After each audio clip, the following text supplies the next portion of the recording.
Okay, so get ready for some seriously next level from fan theories, because this one you sent over Oh, yeah. is a lot. Yeah. I mean, I knew going in that From was like a mystery lover's dream. Yeah. But this theory, Mm-hmm. connecting the show to John Cabot, Right. that's like thinking outside the box. It's incredibly ambitious. Uh, Like, using the historical disappearance of John Cabot as a jumping-off point for Right. this whole intricate mythology. mm-hmm. I have to admit, I was hooked from the first, Oh, totally. Me too. Yeah.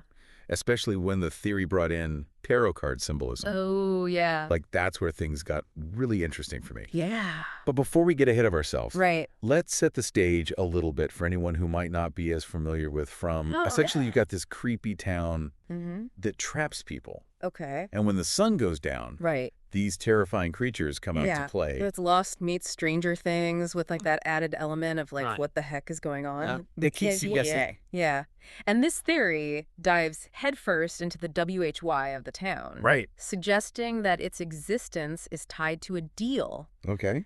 struck way back in 1498 Wow. during John Cabot's second voyage Okay. to Newfoundland. Yeah, the second voyage is like practically begging Oh, wow. for a deep dive. Right.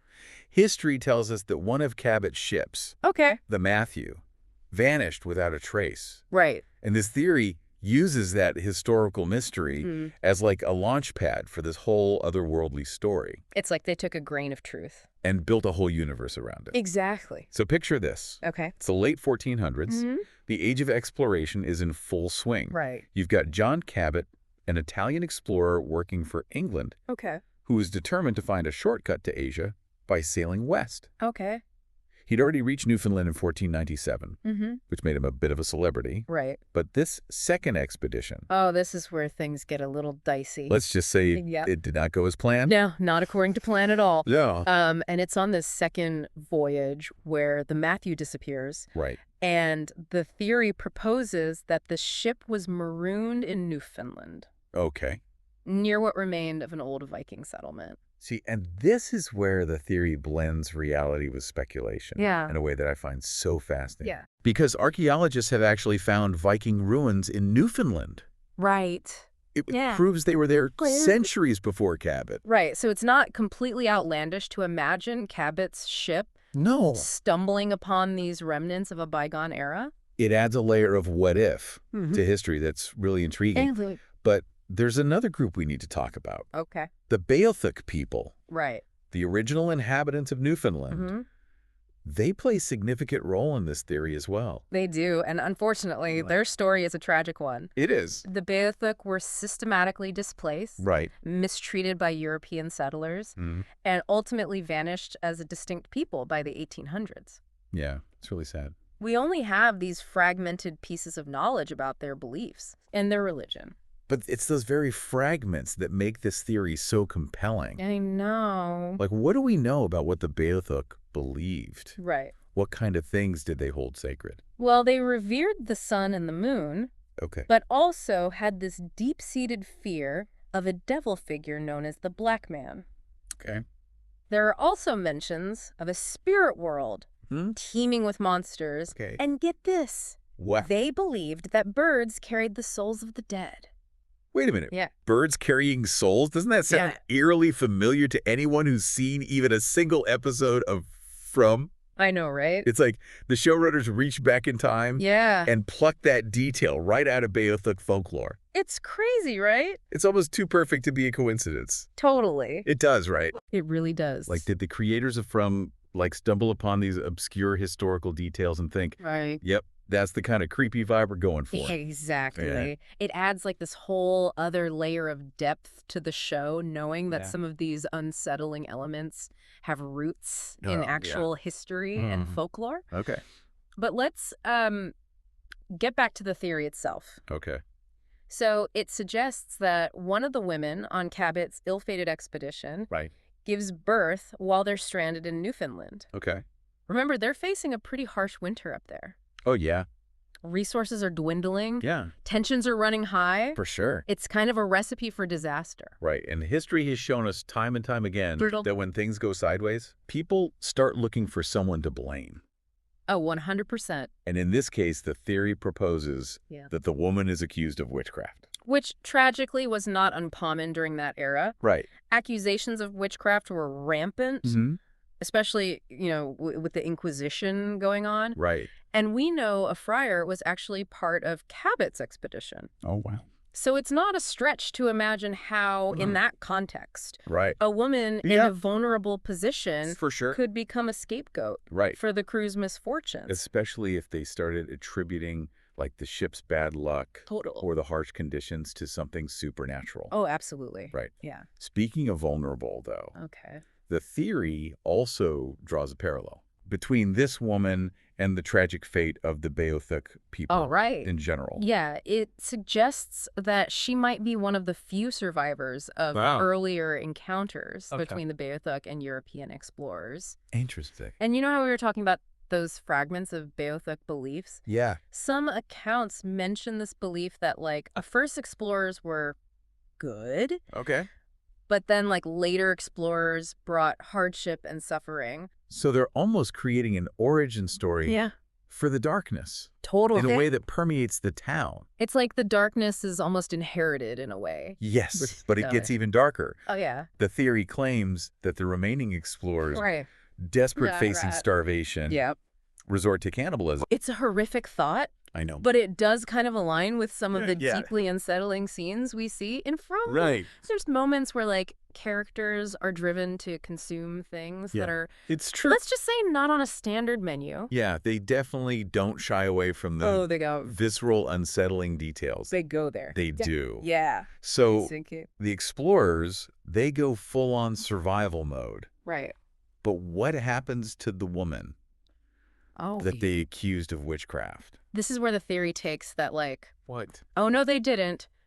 They managed to repair their ships Wow. and escape. Uh-huh. But before they do, What? they kidnap the woman's twin sons Oh, my God. and leave her behind to die, Are you serious? abandoning her with nothing but a deck of tarot cards. Oh, my God. I know. Talk about adding insult to injury. I know, right? Like, they take her kids. Yeah. They leave her for dead. Yep. And the only thing she has left is this deck of cards. That's all she has left. It's like something out of, a really twisted fairy tale. It really is. Yeah. And just like in those dark fairy tales, Okay. this abandonment kind of fuels this desperate magic. Yeah. The theory proposes that the woman, Yeah. consumed by grief and rage, All right. makes a deal Okay. with a powerful entity, Okay. the Beothuk black man.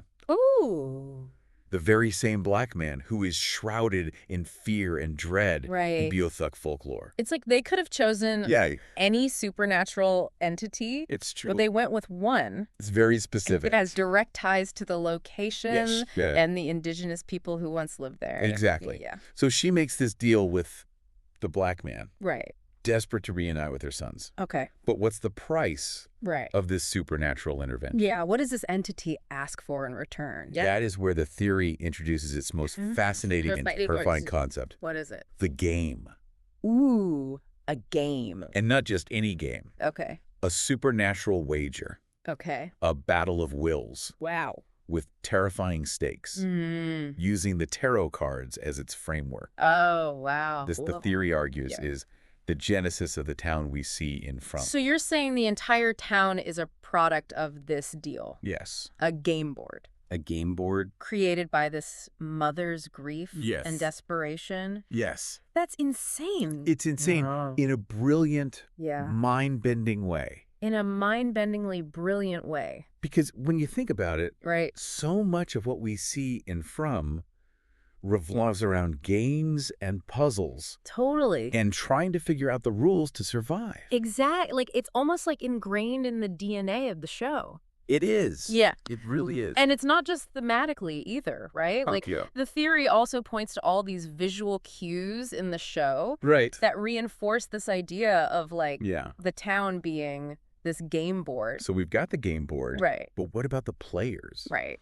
This is where those tarot cards come back into play. Oh. Knowing your fascination with symbolism, I think you'll really appreciate this next part. Oh, absolutely. I love this part. Yeah. So, like, tarot cards are like this visual language of archetypes, right? Okay. Each card represents, like, different personality traits and challenges and, like, potential destinies. Okay. This theory suggests that, like, Oops. each character in Hippion embodies a specific card, Okay. reflecting their role within this, like, larger supernatural game So it's like and hinting at their ultimate fate. it's like they're not just random people who stumbled into this nightmare, like they were chosen. Yes. Each one reflecting It's very Lost, right? It's giving me Lost vibes. a piece of this that's been meticulously designed Yeah. by some unseen force. Precisely. Right. It adds a whole other layer of complexity Sure. to the characters and their relationships. Okay, I'm dying to hear some concrete examples. Yes. How does this tarot connection play out Okay. with like the characters we've come to know Yeah. and fear in from? Okay, so let's take Jim, for example. Okay. He's often seen hanging upside down or like near ropes, right? Right. Which visually connects him to the Hanged Man card. Okay, and the Hanged Man is all about sacrifice. Yes. And like a shift in perspective. Yes, exactly. Okay. So does this suggest that Jim is destined to sacrifice himself for the greater good? Right. Or will he be forced to undergo this like radical shift in how he sees the town and his place in it? Yeah. These are the questions the theory wants us to ask. Right. It's like the tarot symbolism adds this extra layer of what if to the viewing experience. Right. You know what I mean? Yeah, it has us questioning everything. Yes, exactly. Yeah. What about Boyd? Okay. He seems to be carrying the weight of the world Boy. on his shoulders, constantly making decisions that have like Yeah. life or death consequences. He's a good one. Right.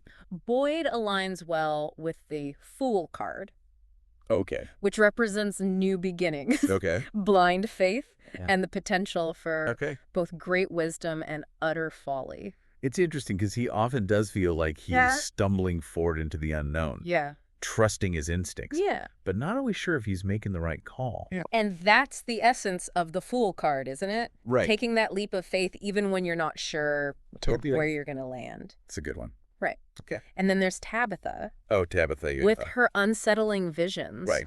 And her connection to the town's like hidden knowledge. She seems to have tapped into something that others haven't. Right. Like she's privy to secrets Yes. that are lurking beneath the surface. Which makes her a perfect fit Okay. for the High Priestess card. A high priestess. Okay.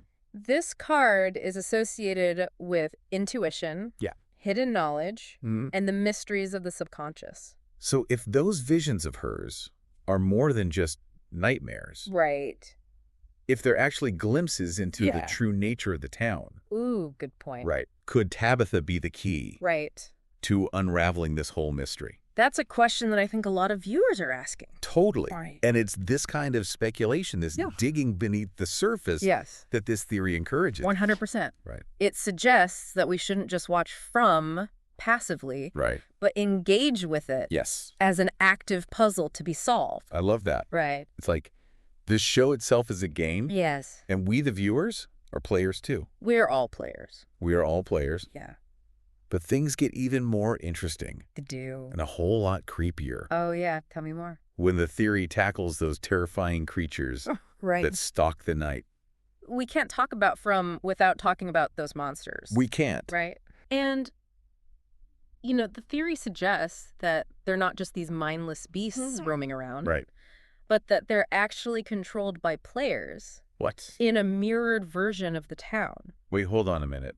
Yes. Mirrored towns. Mirrored towns. Like whole other dimension It's very Stranger Things, right? It's A so- whole other dimension connected to the first. connected to the first. Precisely. Okay. And this mirrored town Yes. exists in a different time period, Okay. which creates this like chilling duality. So you're saying that every action taken in one town Potentially, yes. has a ripple effect in the other. It's terrifying, That's terrifying, but also like incredibly clever. but also incredibly clever. Right. Right. Like the theory argues that this connection between the two towns what is central to the game itself. So there are two sets of players. Two sets of players. Two sets of stakes. Two sets of stakes. And those monsters aren't just monsters. Right, they're like pawns. They're like pawns. In this supernatural game. In this supernatural game. Being wielded as weapons by the players. This whole theory is blowing my mind. Right. It connects so many of the dots. Yeah. And offers explanations for things that seemed unexplainable. Totally. But I have to ask. Okay. But with all this talk about games. Yes. And players and high stakes, what does it actually mean to win this thing? Well, that's the million-dollar question, isn't it? Right. Right? Like, what are we fighting for? The theory's a little vague on the specifics of winning, but it suggests that survival hinges on two things. Good, what's that? Understanding the rules of the game. Okay. And perhaps even more importantly, collecting specific items from each character's past. What? That are anchoring them to this place. You'll remember those anchors. Yes. We've seen reference throughout the show. Yes, those anchors are huge. Right. What if those seemingly random objects are actually the keys? Yes. To breaking free from this prison? It's like Christie's stone. Yes. The symbols on those talismans? Yes. The collection of objects in the church. It's giving me chills. Right. Like, it's giving me chills. It's so creepy. What if they're not just mementos, but like clues? Right. Weapons. Yeah. Bargaining chips. Oh my God. In this high-stakes cosmic game. Right. The theory doesn't tell us explicitly how to win. Okay. But it lays out the pieces. Okay. And invites us to try and solve the puzzle ourselves. So we have to go back and rewatch with this in mind. We have to rewatch. Yeah. We need to rewatch from with this theory in mind. Yes.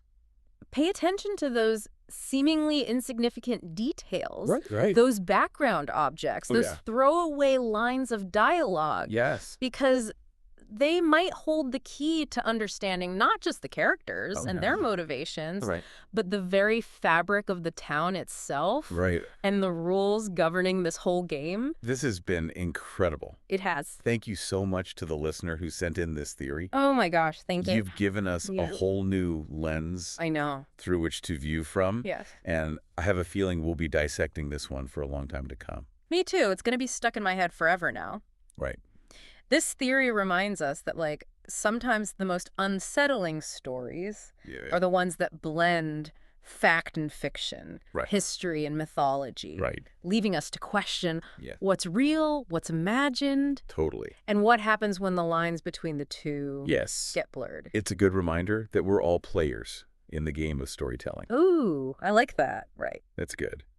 Whether we're the ones crafting the narratives or the ones trying to decipher their hidden meanings. I love it. So keep watching, keep theorizing, and